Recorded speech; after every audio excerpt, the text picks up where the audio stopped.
Montreal Ben raised to 120. SOBfuscatory called. Abbie Maley called. So we're 3 ways to the flop. The pre-flop raiser Montreal Ben checks. Yes. It's not the pre-flop raiser at all. So the guy who's got a mammoth range advantage on this flop checks. What should the caller what should SOBfuscatory do here? Okay, from a theory point of view, I want to say that he can still bet this hand. I think this hand is still pretty high up in his range. So even though you're not at range advantage, when you're not at range advantage, you do want to have a large checking range, but that doesn't mean you can't have a betting range at all. So I think he wants to bet the top of his range, but not the stuff in the middle. So I think this hand can still fit into a betting range for sure. Then what should the sizing be, given that it's a 3-way pot and the pre-flop raiser has checked? Is the sizing supposed to be small, or is the sizing supposed to get 2/3? I think 2/3 works better theoretically and exploitatively. If I was in this spot, my thought process here would be I'm primarily targeting an ace, and an ace is not going to fold for a bigger bet. So I'm looking at 2/3 as a minimum. All right, so the turn here is a brick. The pre-flop raiser is going to check, and now it's on the field caller again to choose a size. Yeah, I'm going to make another big bet here. So are we assuming all these players are going to be playing theoretically correct until proven otherwise, or do you want to give me some reads ahead of time if you have them? All these players know each other, play together once, twice a week in the same exact tournament format. So the reads, I mean, I don't have especially elaborate reads. Montreal Ben is a very experienced player. I don't think that's all I need to know. Yeah. I need to know if Ben, if he understands that he shouldn't be betting all his aces on this flop. If that's the case, then he has a number of aces in his range that he's using as bluff catchers that we can take advantage of with bigger bets.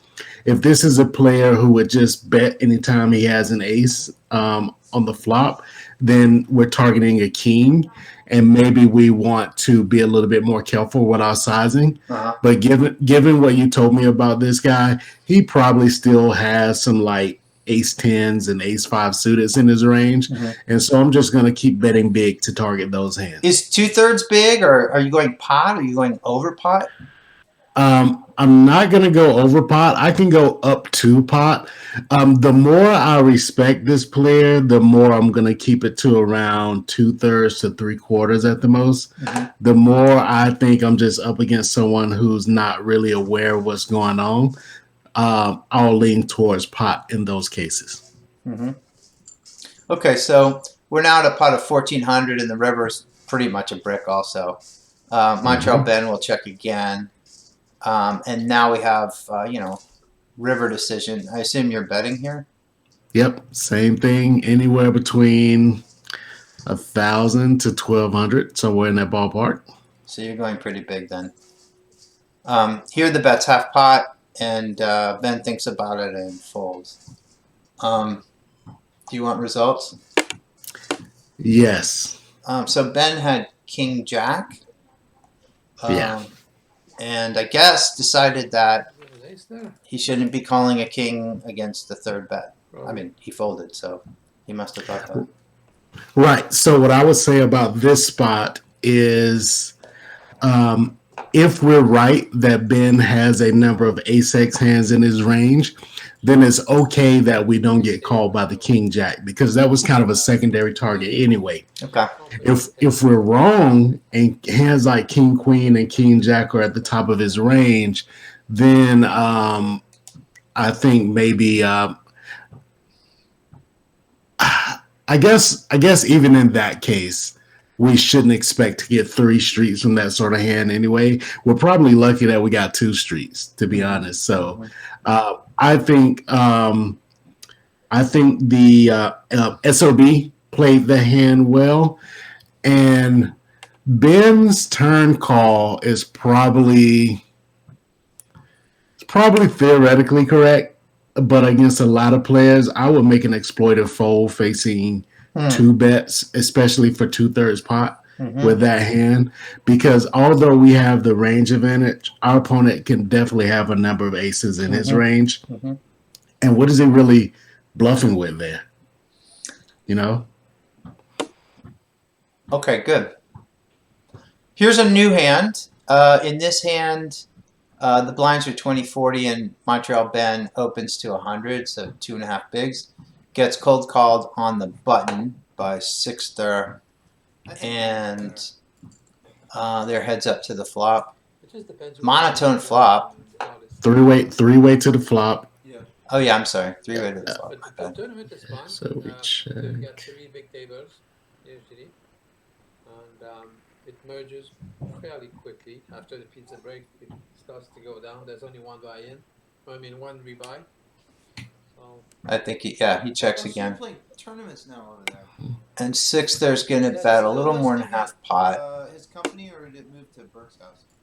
it's at the Gets called. where they used to have the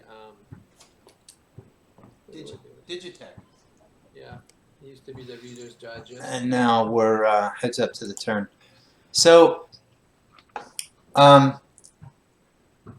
SSilver makes a bet there. What kind of a range do you think he should have once the pre-flop raiser has checked on a monotone flop? Since I would imagine that on a monotone flop, the pre-flop raiser keeps tons of hands. He shouldn't be betting very much.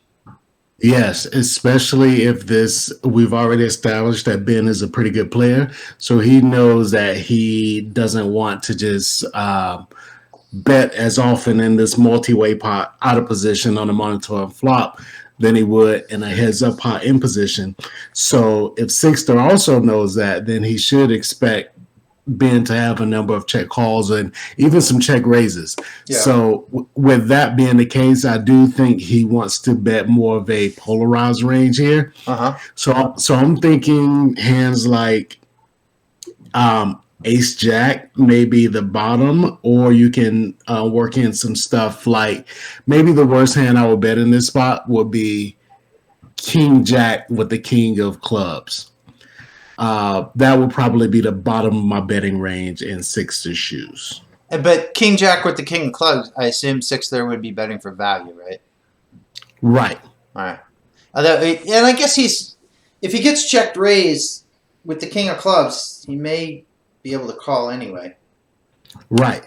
And that's why you don't want to bet like King Jack without the King of Clubs, Right. Because if you get check raised there, then you're in pretty bad shape. And even if you get called there, if these players recognize how careful they need to be, they shouldn't be calling with too many worse hands in this situation. So those hands and multi-way pots, especially on a board like this, those hands in the middle of the ranges should play more so as just checking down to, if not to showdown, at least check to the turn and see what kind of turn card you get. So yeah, I do think with the King of Clubs, he can bet and call a check raise. Without it, he just wants to check it back. They did not have that. So here on a turn that doesn't do much, you see SSilver bets again. Have that food store there. Against now, not the pre-flop raiser, but just a field caller. Yeah. So I don't know if that changes your view. He bets the turn here, and I think gets a fold. Yep. So what about that turn bet? Are you happier to bet as SSilver just against when Abbie Melee calls, or does it change your thinking about the turn bet depending if it's Ben who calls or Abbie who calls? Yes, I'm happier to bet against Abbie, and the degree of happiness I have is going to be dependent on what we think about Abbie's game. Now, Ben, we established, was a pretty good player, so his range is not going to be too capped there. Does Abbie know that she shouldn't just be betting any value hand. She shouldn't be leading with a lot of value hands on the turn. So, like the ranges on the turn are a product of the ranges from the flop. Mm-hmm. And so we're in a situation where the flop formation kind of makes it to where the ranges should be tight face once he makes that big bet on the flop. Mm-hmm. So that should tighten everything up. So if we're going into the turn with these tighter ranges, Abbie's range for getting to the turn in this situation is going to be way different than, say, if Sixter opened the button and she defended the big blind, and now she's facing a turn bet. So if Abbie knows all that, then that should therefore strengthen Sixter's turn betting range. Yeah. So, but either way, I am more likely to bet here versus Abbie than Ben. Yeah, that's for sure. And so Sixter bet the river and got a fold, and the result was Sixter had queen jack, no club. So his flop bet, you recall, was a little below the range you said you would value bet. Yeah. Yes. And he rivers 2 pair, so it seems like a fine bet on the river. The turn bet also. I think the turn bet is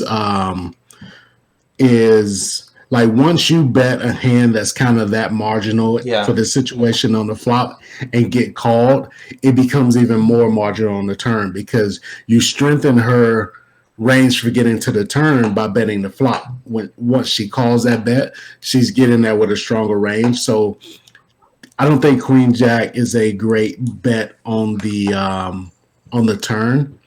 And what did Abbie have in the hand? She had king high on the flop that improved to a pair on the turn. No club? No club. So it was a rather adventurous call on the flop. But she has wide ranges at times. Gotcha. So let's go back. If Sixter knows that going in, then his turn bet is fine. Mm-hmm. And his flop bet is fine also. Because there's so many weaker hands that he can target with his top pair, as you're saying. Yeah. Right. If she's getting there with too wide of a range, then that allows the middle part of his value range to play more so as bets as opposed to checks. Excellent. So here we're going to have a hand that is, let's make sure I'm in the right spot. Yep. It's going to be heads up to the flop, I believe.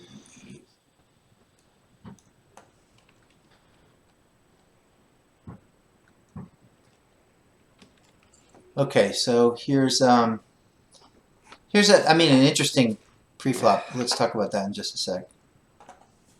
Let's let the action complete, and then we'll get your thoughts on this. Okay. I think Sixter will fold and Skinner will call. Okay. So let's just talk about it because that's what's going to happen. Okay, there we go. So it's only 5-handed. Skinner min raises to 100, quote, under the gun. There's only 5 players. And SOBfuscatory 3-bets to 3-2-2 with king queen off. What do you think? I like it. Skinner is opening from the hijack and the cutoff 3-bets. I will say that in theory, Skinner should be using a bigger opening size this deep. So I personally go with a min raise because I'm pretty much always playing exploitatively. But if I'm trying to analyze this, through both lenses. Right. So this stack size should have a bigger open size, and so SOB can exploit the raise being too small by 3-betting more often than he would theoretically. Mm-hmm. But honestly, even if he opens to the proper size, this hand is going to be a 3-bet at a mix here. So he should be 3-betting this hand about half the time. Okay. So now here's the flop. Skinner's going to check to the 3-better, which is probably fine. I mean, maybe he has some leads here, but what do you think SOBfuscatory, the 3-better, should do? This is a spot where I think they're supposed to bet small. They are at range advantage, but not a super significant range advantage because this board hits a lot of the stuff that Skinner would have raised called. Right. But because they have range advantage and position and a hand that can do well as the pot size grows, I think they do want to go ahead and bet here, but something around third pot, I would say. Even with it's a fairly wet. I mean, there's lots of draws possible here. Maybe the king of clubs is a bit of a blocker to that. A blocker, but also a card that you want to have in your hand when the board gets wetter. Like you don't mind building the pot on a wet board when you have the cards that improve when the board gets wetter. So the bet size was 359 into. It was around half. About half. Yeah. You would have gone smaller still. Third pot. Yes. I think the bigger you go, the fewer hands you get to bet. And so this hand is fine. It probably works in either range, the half pot range or the third pot range. But there's some hands he's going to have here that can't bet for half pot that could bet for third pot.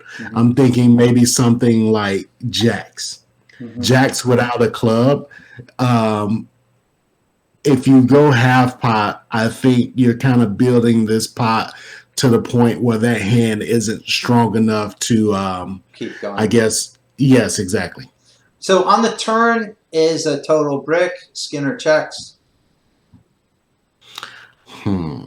Here, I think we can continue betting because, for one, we do still have the gutter. Yeah. And not only that, we have the king of clubs, which we can't make a flush anymore, but we can rep a flush if a club comes. So if we want to be able to have some bluffs when the club comes, this is a hand that we need to bet this turn with now. Not only that, if Skinner's calling a little bit too often, the king and the queen can still be pretty good outs. Or if Skinner's kind of passive with hands like 8-7 or queen jack, we may just be ahead. So yeah, I'm definitely betting again here. What size do you want to bet here? That's a good question. I'm not 100% sure on turn sizings. I think I'm going to. Okay, I'm going to say around half pot because this is something that our good friend Andrew Brokus has drilled into my head recently. When you're bluffing with overcards, you don't want to go so big that you strengthen your opponent's range so much that if you happen to hit one of your overcards, it's not good anymore.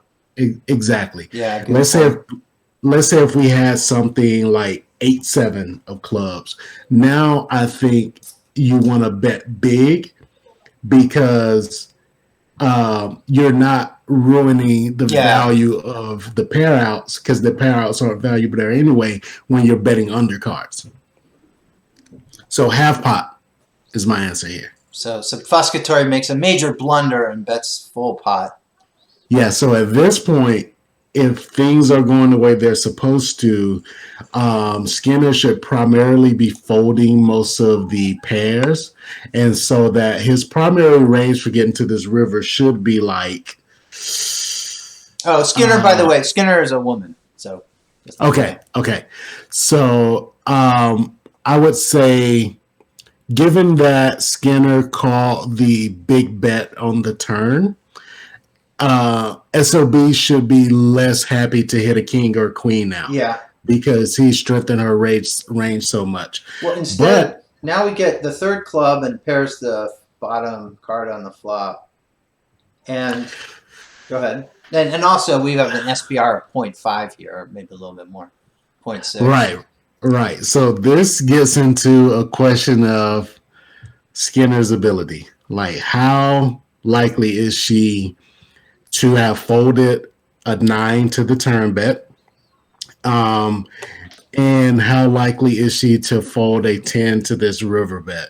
Because this is a great run out for us to turn this hand into a bluff, obviously. Yeah. It's pretty much nothing else.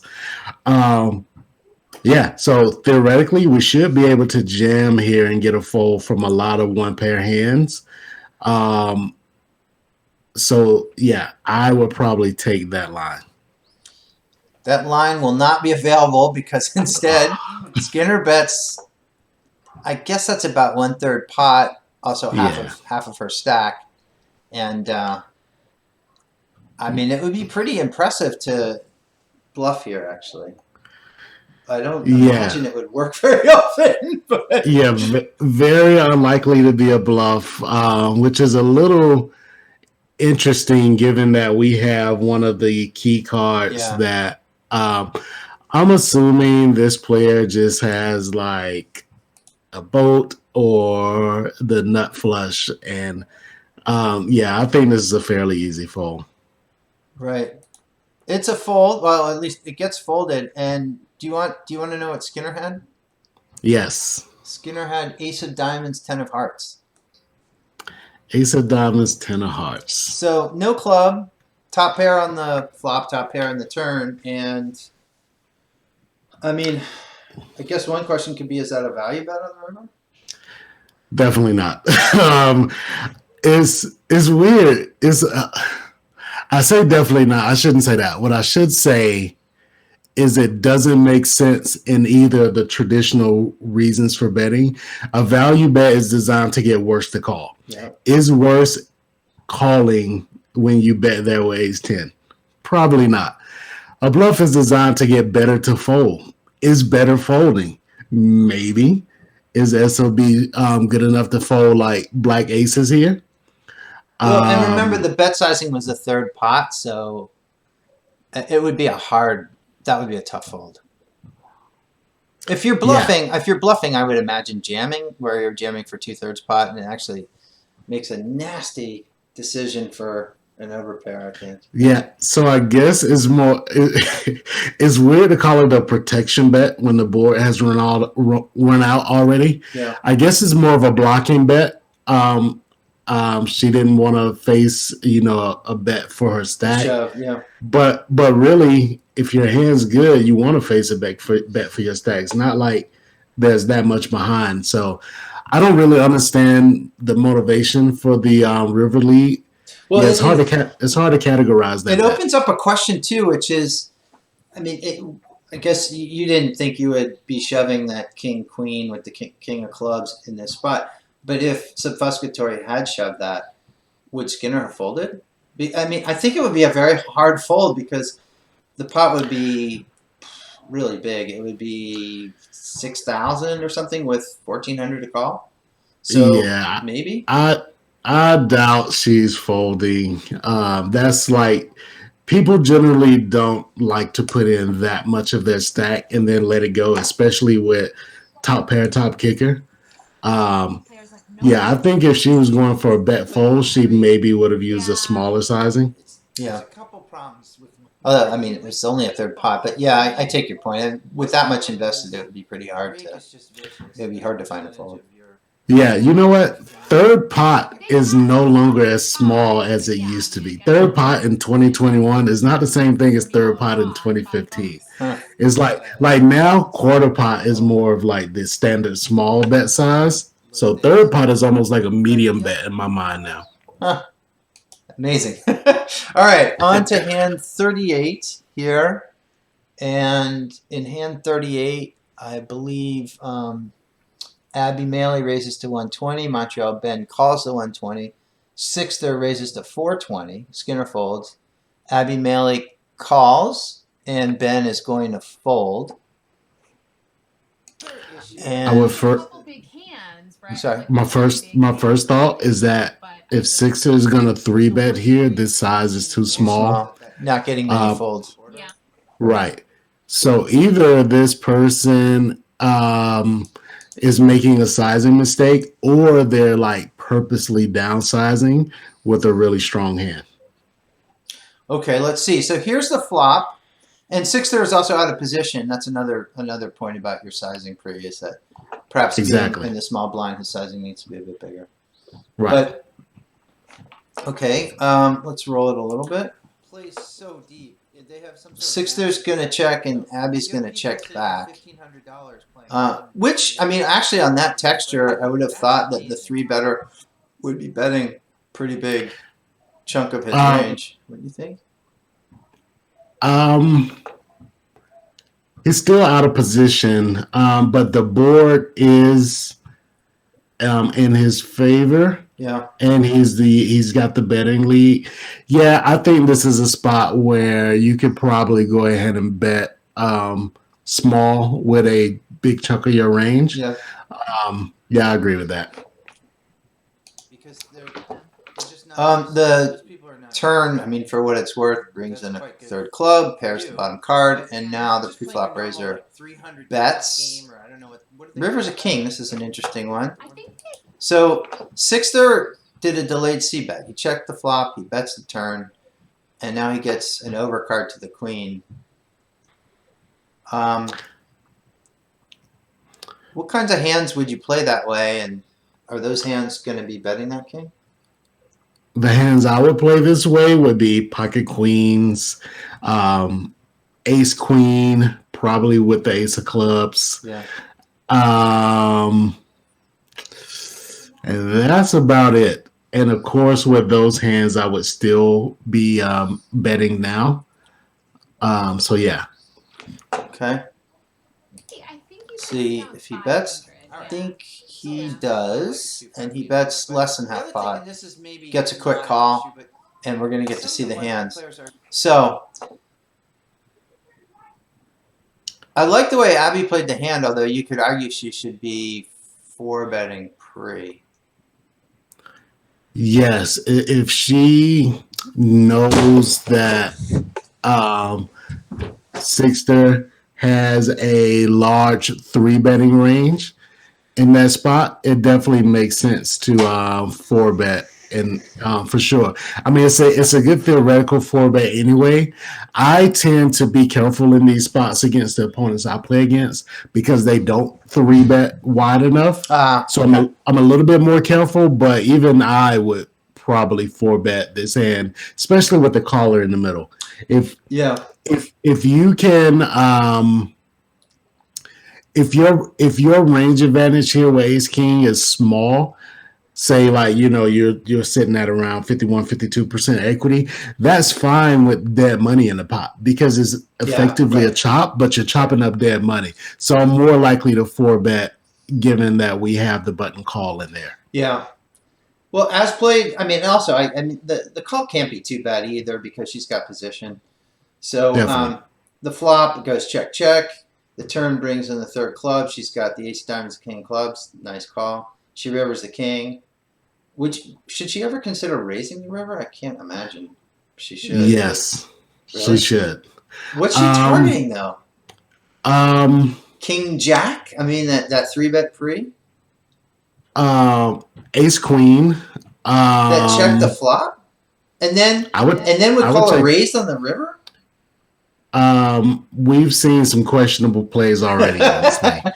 So when you have a strong value hand in a spot where your opponent is like you're blocking the flush, that helps. Maybe with this being a 3-bet pot, the stacks are kind of too shallow for this. But in general, if you feel like you're winning every time you check it back, you're probably checking it back too often. Much. Yeah. Yeah. Cool hand. Just terribly annoying.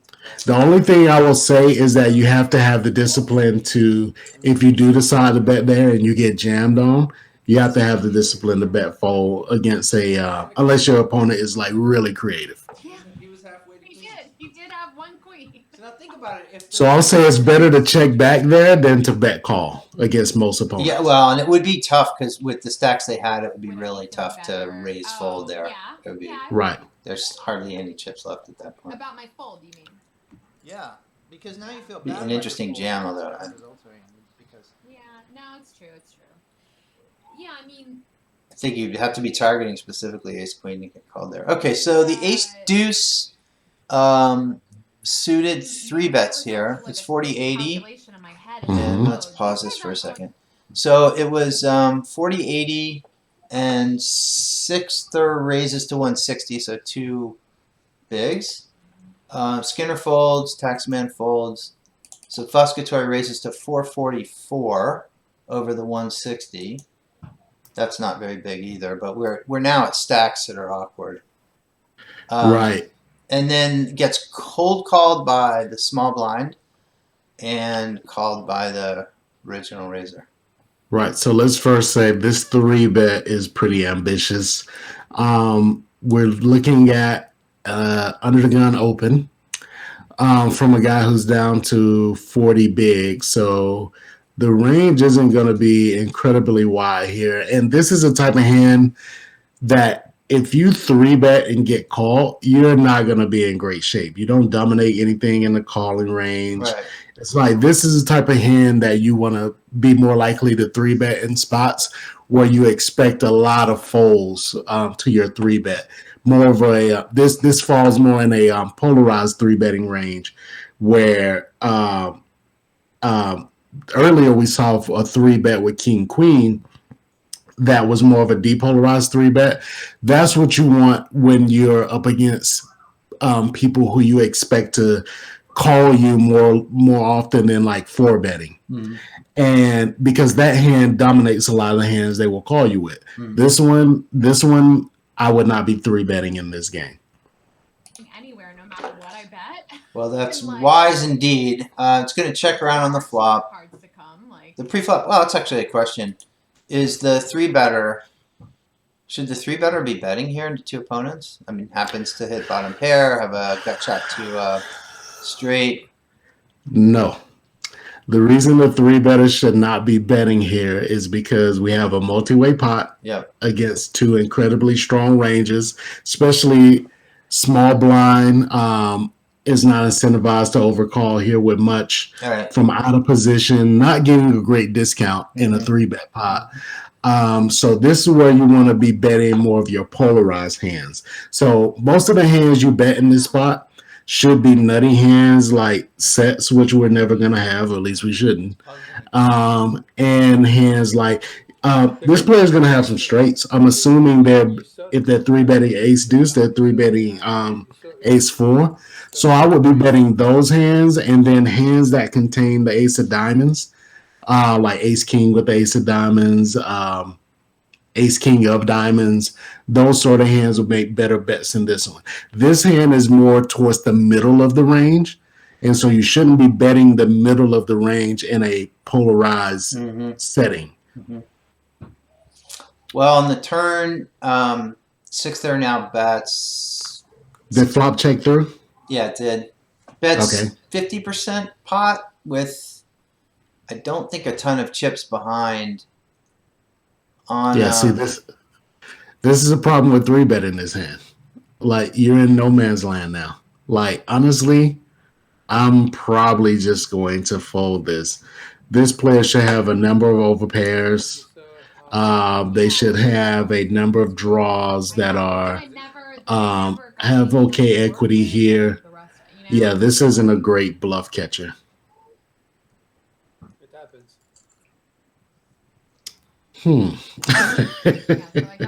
oh no! Oh. Drawing stone dead on the. Yeah, I heard the pain, the screams of agony after seeing that hand go down. Punt was received. Exactly. I would say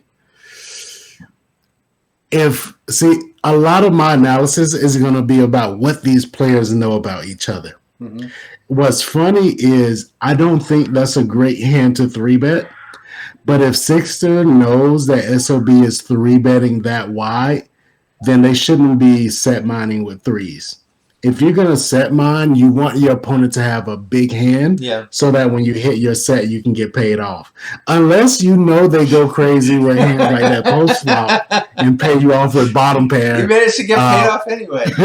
Yeah. So I would say I'm trying to analyze this from a theoretical perspective, but for the people who are watching, if you're playing against the same players often, you can really get some exploitive tendencies that allow you to get out of line a bit.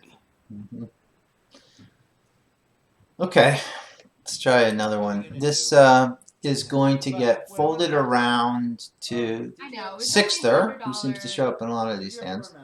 Mm-hmm. Sixter's going to min raise to 160 from the button, and Skinner's going to cold call in the small blind, and the big blind Taxman's going to fold, which you shouldn't really be folding too much to a min raise with a call. No, he should be folding a lot here. I think it's a fallacy that you should be defending more often in three-way pots because you're getting a better price. Yeah, okay, but you need a better price. He wouldn't. In three-way. He probably wouldn't fold many hands to the button raise, the button min raise. I don't think.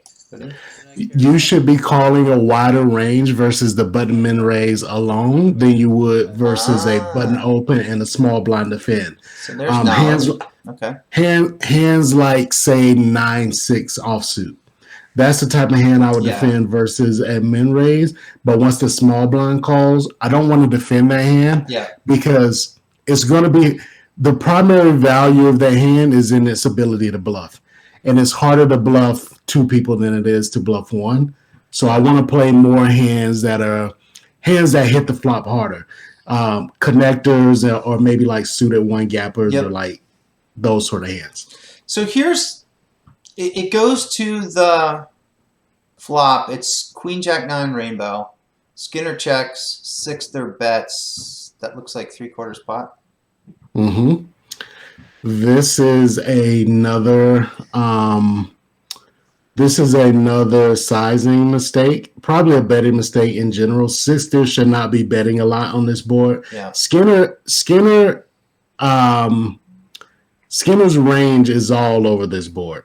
Yeah. And Sixter has the nut advantage, but they don't necessarily have the range advantage because they should be opening the button with a much wider range than Skinner should be defending from the small blind.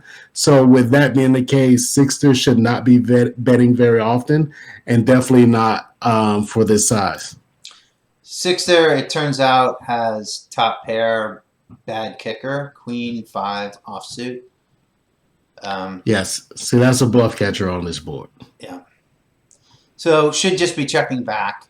Intending to call a reasonable turn bet, presumably. Yes. All right. Or at least see a safe turn. Yeah. If the turn is a deuce, now you can start betting a hand for value. But there's so many turn cards that are going to make that hand not great. Like this one, for example. It's going to be hard to bet that hand twice and get action. Skinner can actually do a decent amount of check raising. If he knows that Sixter is betting that light on the flop. Skinner is a she, but yes. Thank you. Yes. So, and then this is interesting. So Sixter takes Queen 5 and bets. This is more than half pot. This is half pot would be 590 something. So this is a 60+%, maybe 67. Turn bet. So Skinner's definitely getting out of line. Sixter. But that could be Sixter, yes. Yeah. But that could be a good thing if your opponents will let you get away with it. So, for example, if Skinner is willing to like call this bet with a lot of one pair combos that don't contain draws, which honestly on this board there's not a ton of them, but a lot of the weaker hands say like 10-9, for example. If you're going to play that hand to this bet, instead of calling, you should probably raise it. But if Skinner doesn't recognize that, then that kind of allows You Sixter can get to some get away. value here and check river maybe. Yeah. Right. Skinner is going to raise. I think it's a min raise. Yeah. Which I love the raise, but not the size. why is that? This size it doesn't serve any purpose. Well, the purpose that this serves, like if Skinner is like the players that I tend to play with, this size basically screams so much strength that it gives away. Like, this is a straight every time against the people I play against. Now, we've seen Skinner do some weird things earlier with small sizing. So maybe she's more likely to do this as a blocking bet with something like, say, Ace Jack or something.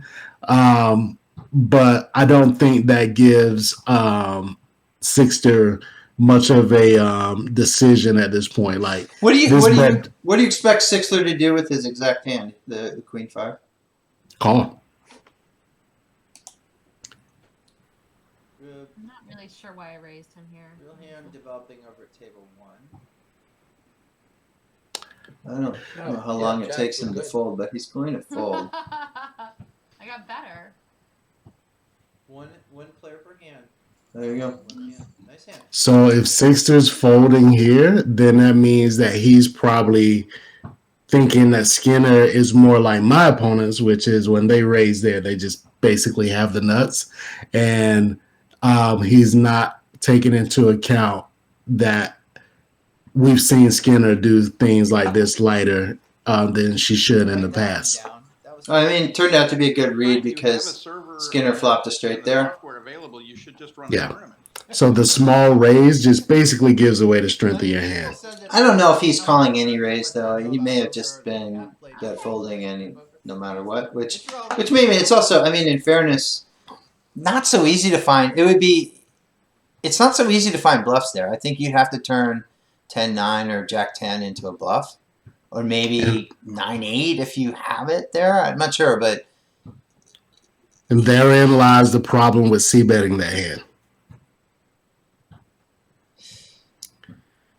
I guess his theory was she's never raising with worse than his hand. And he might not be wrong about that. That read might be right. I mean, he still managed to bet 2 streets into the nuts with a bluff catcher. But the fold was turned out to be right and maybe always would be right. I'm saying I don't know if he can ever beat a hand that Skinner's min raising or raising at all in that spot.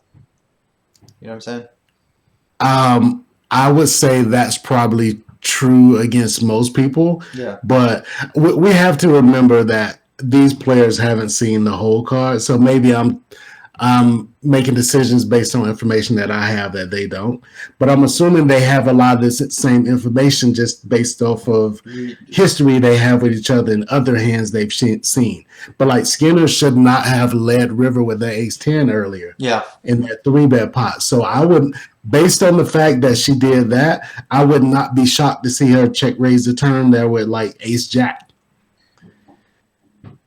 So, all right. You mean, well, for value or I mean, that would be pretty sophisticated. I don't know if it's a good play. I mean, who knows if it's for value? Just like who knows if that ace 10 was for value last time. In other words, you put yourself in an awful spot where if you think she could be raising something worse for value and you're folding anyway, you're just giving up so much equity. That it's a and all those decisions go away if you just don't c-bet the flop. Yeah. If you don't c-bet the flop, then you can just easily call a turn bet and make a decision on the river. That board was already kind of like wet and coordinated. Dynamic is the word I'm looking for. And on that sort of board, it's generally just going to get more dynamic on turns and rivers.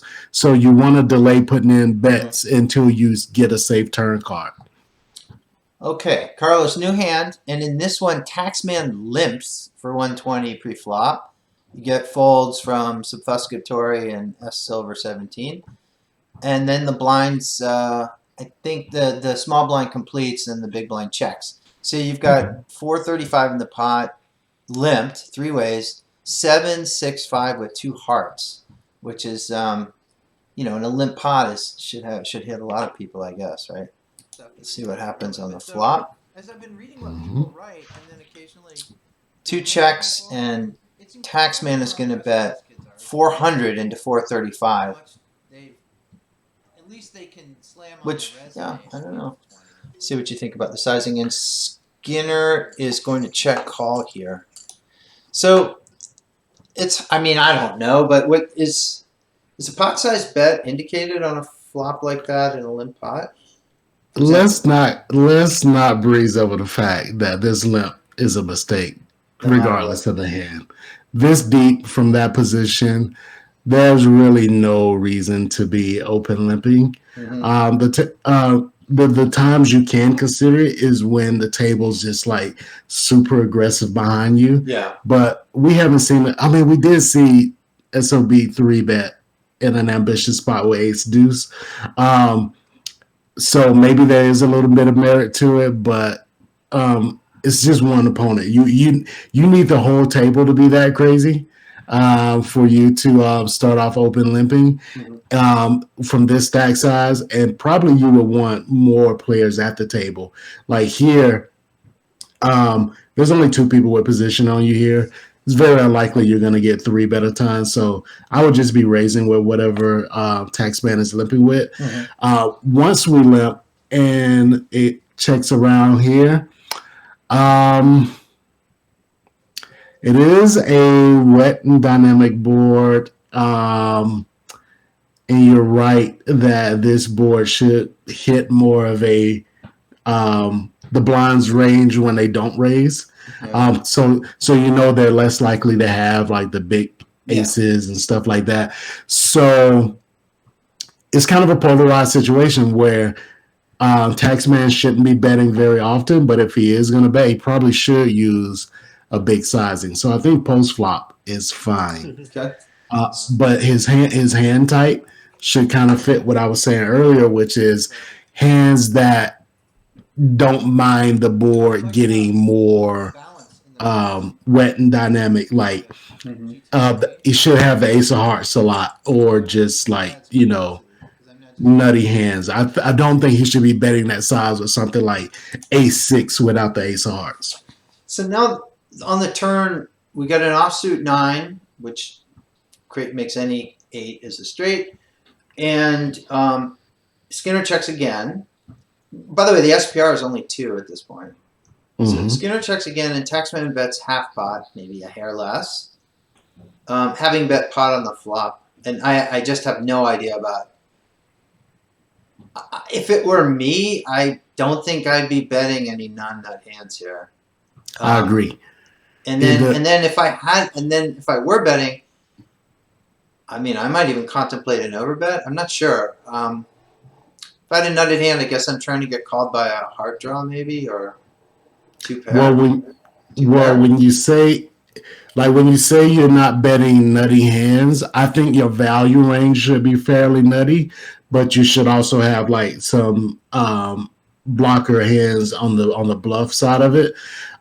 So I can see some hands like. I mean, at this point, I guess we're still looking at the ace of hearts is a fairly good bet here. Given that we're primarily afraid of straights, we probably want to bet some hands that block straights as well. Like, so we want to block the 8. So, but how do you block it without having it? I mean, you're going to say, well, I have the 9 of hearts. Well, the problem with this is it's a limp pot. And so you're right. You can't block it without having it. But if this were a raised pot, the hands that contain an 8 that you would expect them to defend with would be stuff like 9, 8, 8, 7. So having a 9 and a 7 in your hand serves as blockers. So let's pretend we have exactly 9, 7 as Taxman, and Skinner has checked. If you have exactly 9, 7, you could argue I still be, well, you're really I would check that back. Yeah. It's a bluff catcher. It's not. You have blockers to an 8, but not really in a limp pot. All right. So he bets half pot. He's going to get called, making the pot now enormous. It's going to be an SPR of 1, or maybe it's basically 1. pairs the bottom card. Skinner will check. Taxman will check back, and I think we're going to see hands here. Let's see. Oh, they check it. Yep. So Taxman limped, and then bet flop, bet turn with Jack 10. I mean, if the magical 8 comes, he has the nuts. And Skinner has 8-4, so she flopped a straight with a flush redraw. Yeah, so like this bet on the turn wouldn't be horrible if this were a raised pot, because you have that same situation that we discussed earlier where the sizing is fine because you got 2 overs, so you can hit the jack of the 10 and it could be good. On top of that, you will be blocking hands like 10-8 and like say jack 8 suited, which would be a decent number of her 8s in a range that she would call a raise bet with. But in a limp pot, those cards don't do anything for you because she could have 8 deuce. Exactly. She has every 8 in the deck. Right. So with that being the case, I don't like the turn bet. Well, I like to give up on the river. Definitely. So yes, good. No reason to bluff that river. But I really like, I mean, it's hard to call it a hand choice because it was like forced on her by the limp. Yeah, right. But like Skinner's hand type on that, those are the type of hands you want to be playing later streets with on wet boards. Hands that can make the nuts and hands that block the nuts. Yeah. Good for her. Good job, Skinner. All right, this one we have looks like 2 limps, a complete, and a check from the big blind. So we're 4-handed, right? Skinner limps, Taxman over limps, Steve Silverman completes, and 6th check. And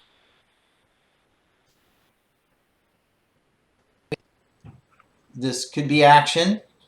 I don't even know if there's a question here yet. Let's just look at the flop action. And other than you got people limping in spots where they probably shouldn't. But let's see what happens on this flop here.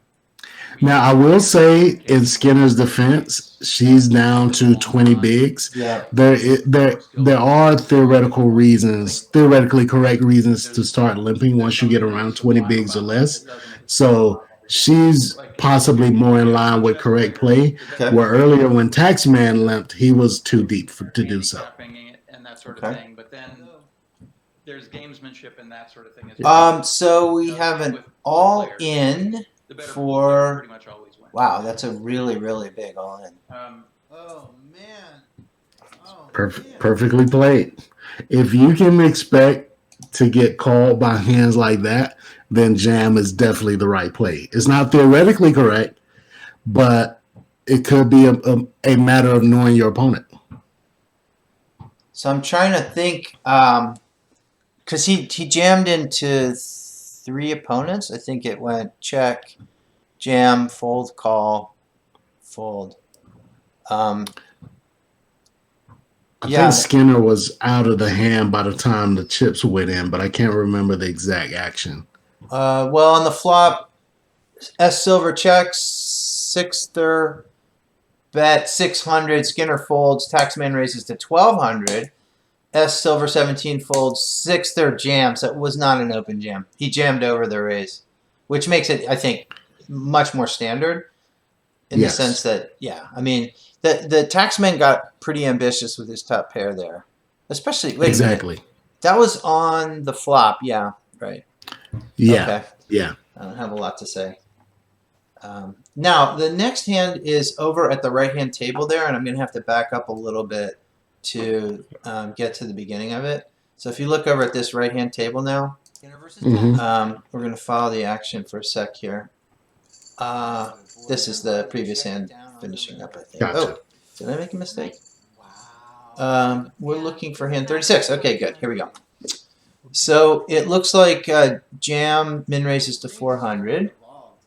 Albini's going to fold. Burke folds. Deacon Blues here in the small blind is going to call the raise. And Montreal Ben in the big blind is going to call the raise also for another 200. We're going to get to a flop that's pretty wet and connected. players. Occasionally Deacon have Blues good checks, plays, Montreal Ben but checks, over the long and run, Jam bets the more skilled 883, players which get the is money. more than Like, half pot. there's something really sublime about that doesn't That's- exist in a lot of other games. Let's Like, if let's you're- pause here for a second. This is the theme so far of this session. How to play multi-way pots on wet and dynamic boards. Yeah. And the answer is going to be the same pretty much every time. You want to be betting a polarized range. Your nutty hands and your hands that block the nuts. So I would say the type of hands that Jam wants to be betting here shouldn't have 9-8 offsuit in the range, but 9-8 suited for sure. Well, for the flop nuts, go ahead and bet, particularly because there's a diamond draw out there, and Exactly. King Queen is open ended to a better straight, and you might as well get the money in. The Right. What size is this? This is like probably actually, 2/3 roughly. No, it's something like that. I can it's figure it out. it's one of the weird numbers that I, as a math teacher, can't do in my head. Yeah, that is 2/3. Yeah, that's probably fine for a multi-way pot. So I think the sizing is cool, but the hand type needs to have. Yeah. So, well, let's just think. I think he should be checking kings here personally, even with the king of That's- diamonds. But what if that's he has exactly- 10-9 suited, or what if he has 8-7 suited, or if he has any hand with it? He doesn't have many with a 9 or an 8 in it, but at least he'd be blocking the flop straight. Is that a reasonable bluff? Say the hand type again. Suppose he has 10-9 suited for second pair, gut shot, and a 9 to block a straight.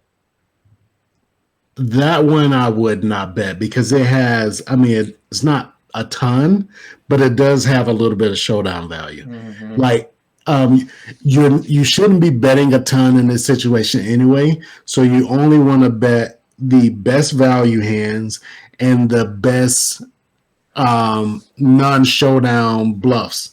So like hands that contain the ace of diamonds are going to be really good here. Since now this I don't know the answer to. Since we're looking to bet big here, maybe hands like king queen just serves better as checkbacks because we already discussed how you don't want to bet big with those hands. Right. So I'm thinking hands that contain the ace of diamonds, maybe the king of diamonds, and then hands that block some of the straights that don't have showdown value. Mm-hmm. So something like 8-7. 8-7 is a hand that I think we have a pair, but I don't think that's a great amount of showdown. It's not as good of showdown value on this board as a hand that contains a 10. So maybe that one you can bet, particularly if it has a diamond. But for the most part, I'm going to be betting hands that block the nut flushes, hands that block the straights that don't have showdown value. Yeah. And then I'm betting my nutty hands, which wouldn't contain pocket kings, like you said. Okay, so we'll play from Jam's perspective. He's got the ace of diamonds and the jack of hearts, which has the ace of diamonds, and he's got top pair, so that may fit your ace of diamonds with the jack of hearts. Yeah, I think that one you can bet for sure because you got a lot of turn cards where you can go ahead and just like, well, this isn't one of them. Yeah, well, turn cards where you can what? So if the turn was a diamond, he can comfortably jam that hand. Yeah. Where if he had kings, he wouldn't be comfortable jamming on a diamond. At least he shouldn't be. Right, because he doesn't have the nut blocker. Right. But the cool thing about Ace Jack is it works both ways. If we get a card that makes the board more wet, we can go ahead and jam with the nut flush. If we get a dry card like this, then in a sense, Ace Jack has kind of like improved in terms of Right. It's a more valuable hand given that the board has run out kind of dry. Pretty much always win. So you can bet this hand whether you said dominant or not. I wouldn't check here though. Well, so now it goes check on the turn, meaning you would not check the turn, or you would have. I would not check the turn because my guess is we have a decent number of value targets and not much we're worried about. Like our opponents shouldn't have queens plus very often, but they could definitely have king jack and queen jack. Yeah. Depending on how loose they are, they may even have like the offsuit versions of those hands. Mm-hmm. Yeah, I think we can go ahead and just bet turn for value. It really depends on if this opponent in the small blind is capable of folding like queen jack to a turn jam. Most people aren't. Yeah. Well, so we have a weird. Well, I'll say it's weird. He checks back turn, which it can't be terrible. I mean, you said you'd bet it, but he didn't. And now we're SPR of just under 1. The river is a 7. It pairs the bottom card. It does not bring in the flush. Mm-hmm. And Deacon Blues leads for all in. Yeah, I'm calling this. It's not even really a bluff catcher because he could be doing this with worse hands for value. Mm-hmm. Like King jack. Even, well, no, Jack 10 does beat jam. So, but, I mean, all the diamonds miss. Now, on the other hand, jam has the ace of diamonds, which is not so good. At this point, I think we'd rather not have it, right? I agree with that. Well, he finds a fold, and the reason he finds a fold is, and I think he said this on the live stream at the time, that he just had seen Deacon Blues limp or call pre-flop with big hands, and he finds a fold. It takes him a while to do it, but it turns out from the hand history he made an excellent read because Deacon Blues had queens with the queen of diamonds. Gotcha. So he's done probably the best thing that we've seen in this tournament so far, at least that we have evidence of, which is taking your opponent's tendencies into account in your decisions. Like me not knowing Deacon Blues, my first statement, and I said this, he shouldn't have queens in his range. Right. But if you know this opponent has queens in his range, then there's a good chance he's got aces and kings as well. And against that sort of range, then yeah, you can't jam ace jack for value. Well, nice play, Jam. Now we're at the final table, 3-handed. We only have 3 hands left, and they're probably a bit quicker. And in this hand, we're going to see Sixter fold the button, Skinner raises to 1200, and SSilver calls. So Skinner's the pre-flop aggressor with a min raise and gets called by the big blind. What a flop. The min raise from the small blind really shouldn't happen unless she thinks silver is really tight, like really tight. If you think this, like that should be at least 2.5 or 3x, I think. Okay, that's a good point. So, let's see. Being the pre-flop raiser on that flop may not be so good. Although, I mean, they're both so incredibly wide, maybe it doesn't matter too much. Yeah, this is a function of her small raise size, because if silver's good, he's not going to fold much of anything to that small raise. So this is almost like a limp pot if you think about silver's range for calling a min raise. So let's play as Skinner. Skinner has king of diamonds, 8 of clubs. So she's flop bottom pair. They actually have a pretty big SPR. It's 4. What's your play as Skinner here on the flop? It's interesting. Out of position, dynamic board. Blind versus blind, man. It gets weird. It gets weird. Yeah. I think I'm going to start with a check. Yeah, I'm gonna start with a check here. Skinner does not. Skinner bets half pot He's a session and manager, gets basically. called, which I have a feeling like if I made that bet and got called heads up, I would just be terribly unhappy because I just don't know that I'm going to get to the river with my showdown value. There's so many bad turns. Right, and do you even have showdown value after betting this Hard turn to and getting say. called? Yeah. Betting this flop and getting called. Now turn should definitely be a check if we don't improve. He's in Unless it's an the ace. artist. Then maybe we can start turning our hand into a bluff. Yeah, this should definitely be a check again. But I will say this. That's a third pot. Yeah. Yeah. One cheat code I've learned to poker over the last couple of years, if you're going to end up betting more often than you theoretically should, you can make that okay by using smaller sizes. Mm-hmm. It's hard for small sizes to be incorrect by too much. Mm-hmm. So yeah, I would check here. But I wouldn't mind like a quarter pot bet here, but Okay, so she's at a third. She's a little higher, but now we have a pot. Now we have an SPR less than 1 again, because Skinner has 7,500 and the pot's 8,700.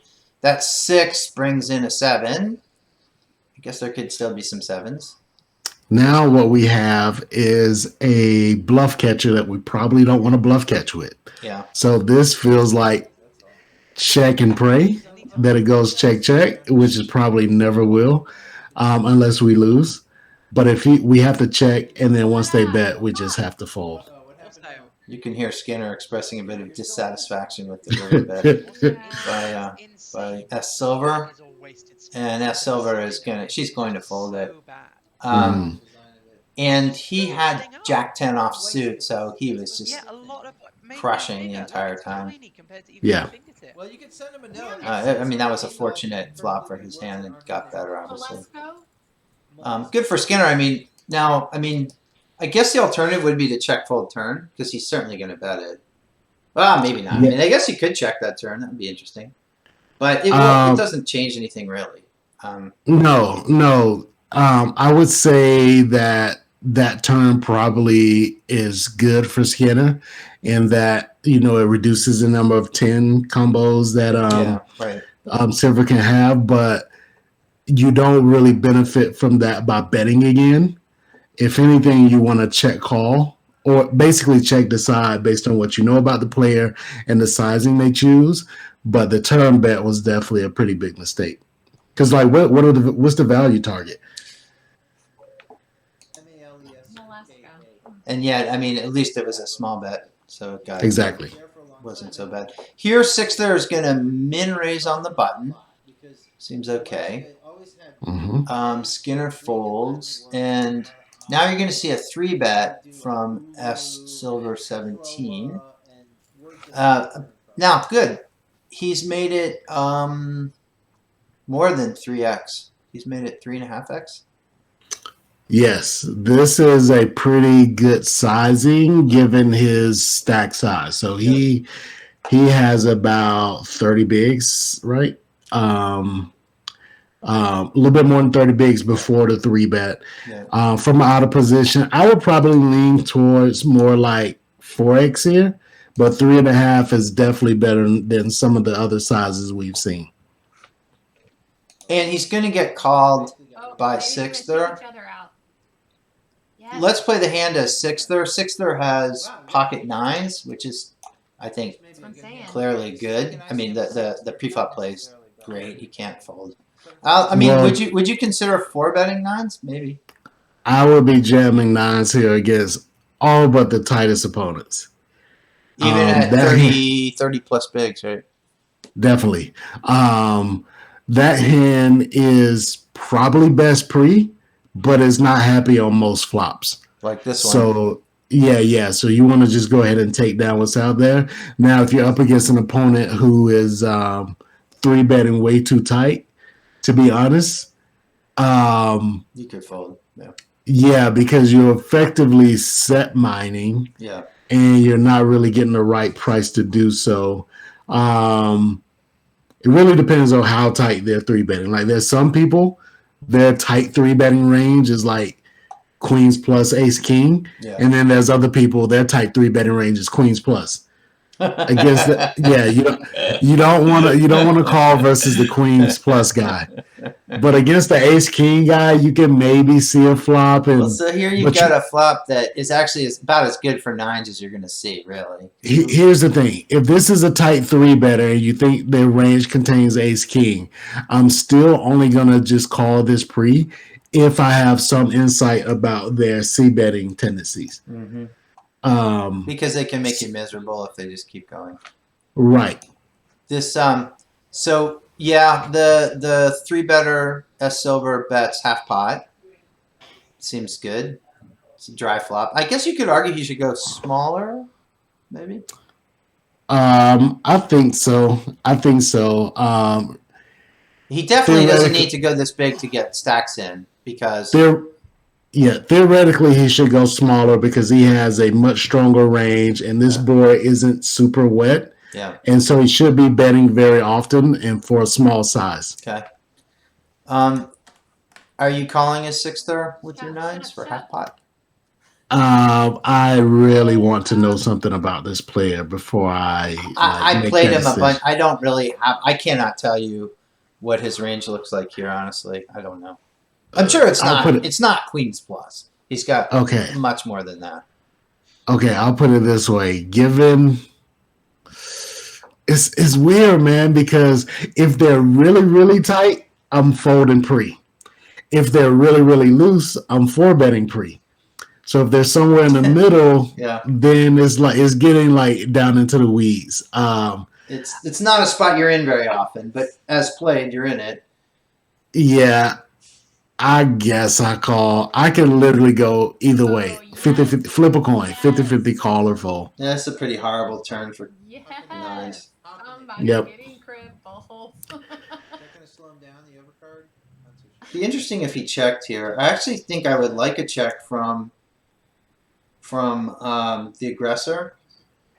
I mean, or just a tiny bet because it's so favorable to his range that I guess he still has some bluffs like ace queen, maybe ace jack suited or ace jack offsuit, which have improved to a gut shot with at least an over, maybe 2 overs. I don't know. What do you think? He's just jam everything here, or? I think so. Because you're right that card is very favorable for him, but I wouldn't use that as a reason to like try to eke out value with my value hands. What I would do instead is just utilize the fold equity with my bluffs. So I would jam all my big hands, but I would jam all my bluffs also. Okay. Yeah. And I think he's going to go all in, and the nines. You ever calling with nines here? No. Oh, wow. Never. So interesting. SSilver had king queen off.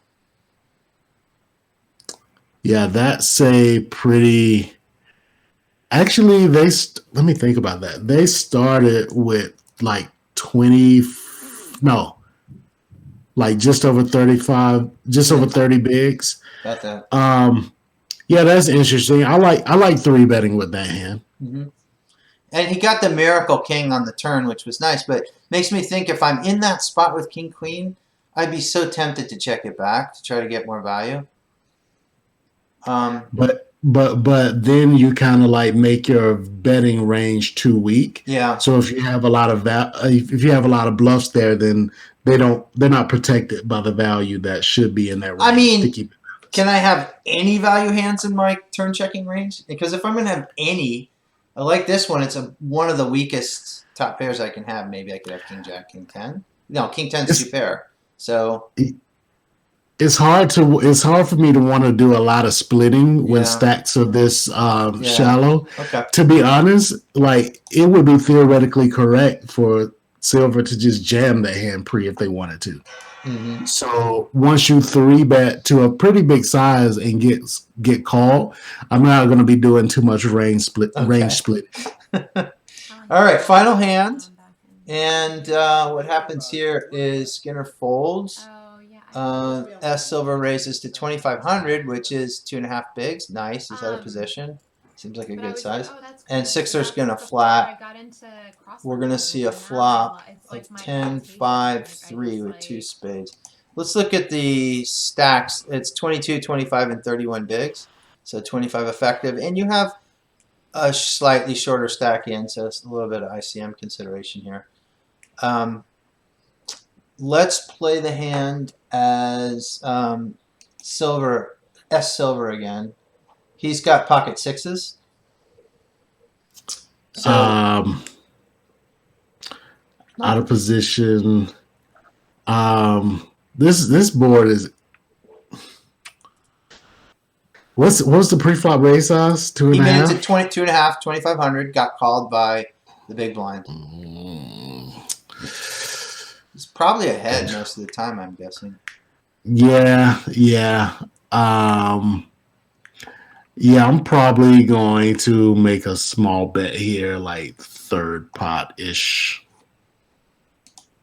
if I'm in the middle And of the he's day, going I to get really bet stressed out. 2,500, Everything that I'm working which on really is complex and complicated. Like, just under half. crossword Maybe it's a little puzzle too is big. so It's grounding. probably okay, but I would like a little bit smaller. Okay, so now this is a little bit interesting. It's an SPR of 2.2, a little less. Does he have a spade in his hand? Silver has no spade. 6 of clubs, 6 of diamonds. Okay. I mean, I'm it's sure weird, you'd man. rather see a offsuit deuce or something, but that didn't happen. We got an overcard. What are you going to do now? Is SSilver 17?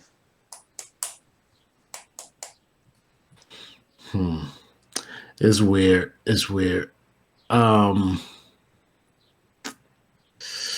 Yeah, I don't have a good answer for this one. Yeah, I'm not sure. Not sure what to do here. So I guess it's going to be a toss-up for me between betting super small or checking. And honestly, Sixter. I'm trying to think what can I remember about Sixter. Yeah, I don't know. I'm just gonna flip a coin and say bet something like quarter pot. Hey, my brain. How do you feel Maybe it's gonna about Come on. Yeah, when I'm on, in that guys. situation, I'm going down. 40% of pot, 45% of pot, which is what he's going to do. He's going to bet 4,500, and Sixter's going to go all in. It's stressful to watch. Yeah, so the problem with 4,500, in my opinion, is it's too big to get value from worse, and you're probably not gonna get this guy to fold a 10 right here, so it doesn't serve as a bluff either, and it's not a good bluffing candidate because No, it it doesn't doesn't block block anything. anything. Yeah, so I don't think this sizing serves much purpose, but I understand the confusion because I'm not even in love with the small sizing. But the good thing about the small sizing is that you make like he definitely has some 5s and 3s in his range because we raise so small pre. Right. And if you bet small enough, you can force those hands to have to call. But this size doesn't really give those hands a decision. They have an easy fold to this size. So yeah. This size I don't like. And when jammed upon, are you folding your 6s or are you hanging on? Definitely folding. Do it. Yeah, he's going to fold them. Do it. You want results? Yes. King, queen off with the queen of spades. King of hearts, queen of spades. I like it. Yeah. That's a nice play for so many reasons. One, obviously, he's got a boatload of equity because he's open-ended, and the overs might be good if they hit. They are in this case. The other is that he blocks kings and queens with that hand. That's good. Yes, he also blocks king jack and queen jack. Yep. And the queen of spades, I don't know. I could go either way. Maybe you. I mean, the problem is that if your opponent has a flush draw, you're probably behind.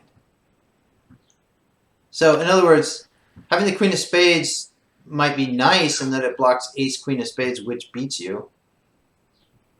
Yeah, I guess. Yeah, you're right, because he either has an ace, which you're behind. If he has a king, it's probably got, well, not necessarily a pair with it. So I think you're probably ahead of the kings that don't contain a pair, and then anything worse than that, most of those hands are going to have a pair. If SSilver 17 has ace king, it's horrible, but I think he's forced to call. Actually, do you think he would fold it? It's hard to say. I mean, all these decisions are weird to me because a lot of these plays, I would like king queen. I would just be jamming that pre. As sixer, right? Yes. Yeah. Like we're talking about 20, 25 bigs here. Right. So when you flat these hands pre, and then like you got to make a lot of weird decisions at small SPRs post flop. Yeah, it's a part of the game tree I'm not familiar with. And it's a very nasty part of the game tree, I would say. Yeah. And this concludes our first C3PC hand history recording. Thank you, Carlos Welch. You're a gentleman and a scholar. Thank you. This is fun.